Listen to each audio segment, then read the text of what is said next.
You can't argue with it. He just says it himself, Jesus. So what Alexander does, he goes to this council, and he brings along Athanasius. So Athanasius is only in his 20s at this point. He's just starting his career, and he's just a secretary for Alexander. But he's really sharp in these councils, and he's coming up with counter-arguments really well. And then everyone's like, whoa, this guy's brilliant. So then it becomes clear he should be Alexander's successor, not Arius.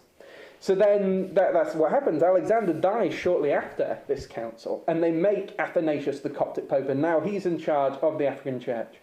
And then Arius dies, and then all of his successors then... So when we think Alexander, he's the first guy fighting for the true faith, and Arius is like this first guy against the true faith, and both of them die.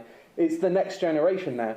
What the next generation of the heretics do, they find clever ways to sign up to the creed. So Constantine made this creed, that we read out.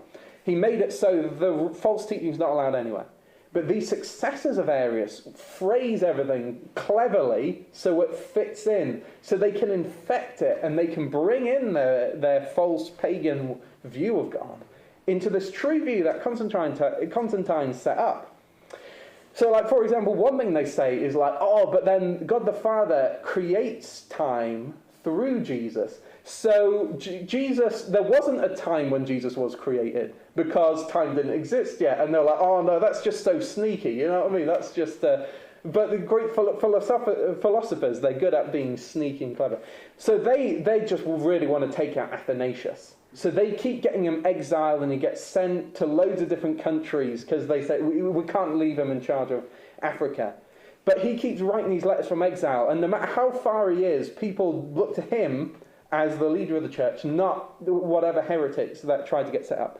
And so even from this distance, having to just write by letters and all of this, he's able to keep the African church free from this Arian heresy. And so he's this incredible person.